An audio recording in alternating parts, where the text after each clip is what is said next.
Welcome to this explainer. Today we're cracking open what I absolutely love to call the Spiritual Operations Manual. We're taking a deep dive into Psalm 20, and let me tell you, this isn't just some quiet, reflective poem. No way. This is a dynamic, thunderous war anthem. For the Torah-observant believer, this text is an essential tactical blueprint. It reveals the exact mechanics of how spiritual and physical victories are won. It teaches us that true success doesn't come from human hardware or logistical planning, but from absolute reliance upon the invisible name of Yahweh. So here's our roadmap. We'll quickly cover a congregation's battle cry, the tactical supply line, the Chariot Illusion, ultimate triumph in Messiah Yeshua, and raising the covenant banner. We're going to see exactly how physical victory is a direct byproduct of spiritual obedience, corporate intercession, and absolute reliance on the Most High. Let's dive in. Section 1. A congregation's battle cry. We're shifting the scene entirely away from the private reflections of a king, straight into the liturgical roar of the assembled nation. Imagine the army standing assembled on the perimeter of the sanctuary, right before the king leads them out to face the shot columns of the enemy. The Hebrew phrase used to kick off this anthem is biyom tzara, which translates to the day of severe distress, or the absolute day of trouble. The community recognizes a vital truth here.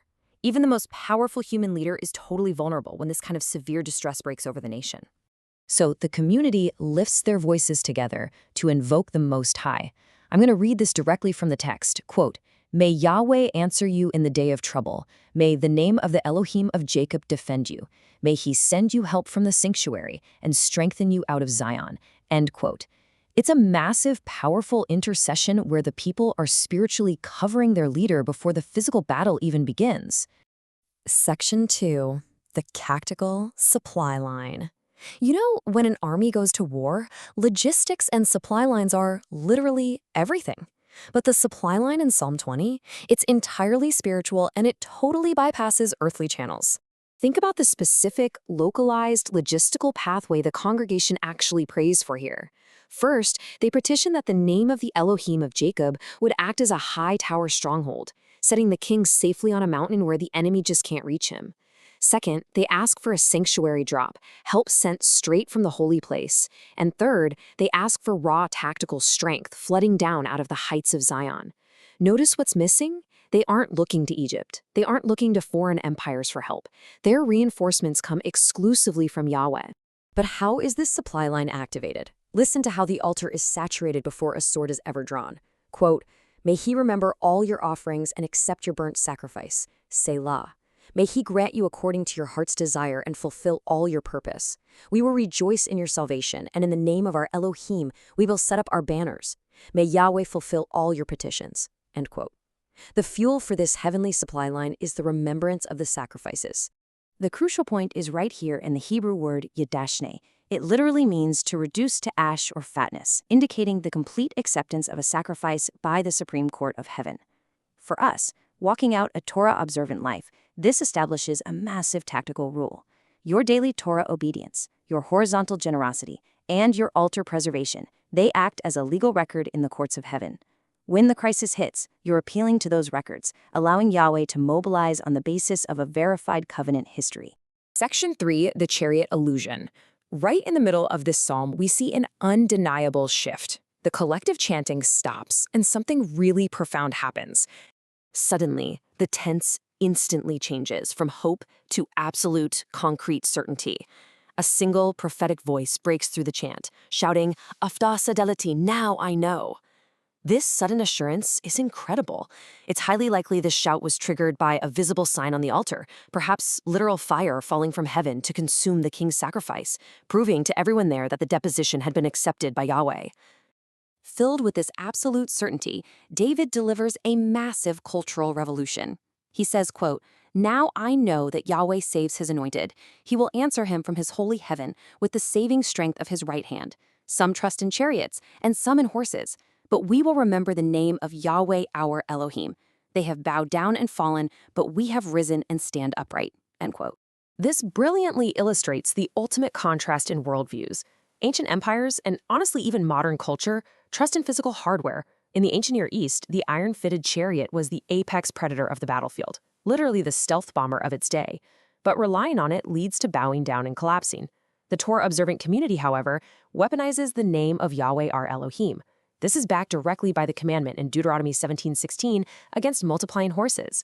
Tracking military balance sheets, that's an illusion. Trusting in Yahweh brings total structural stability. They collapse, but we rise up and stand upright. Section 4. Ultimate Triumph in Messiah Yahshua. Before we loop back to the final battle cry, we absolutely have to map this entire operational layout onto our ultimate commander. We have to ask ourselves, who perfectly realized this liturgical preparation? Who executed this exact spiritual blueprint without a single flaw? Who perfectly stepped into the absolute day of trouble and relied entirely on this heavenly supply line instead of human strength? It was, of course, Messiah Yahshua. When he stepped into the darkness of Gethsemane and onto the execution stake of Golgotha, he faced the ultimate day of severe distress. And at that exact moment, he presented his own body as the ultimate, unblemished burnt offering. He was completely reduced to ashes before the Father, an aroma of sweet rest, perfectly fulfilling the requirements of the altar.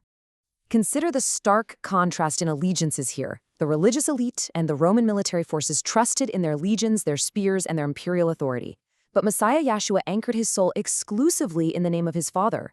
The world watched him appear to buckle and fall under Roman authority. But just like those chariots, that worldly power was a total illusion.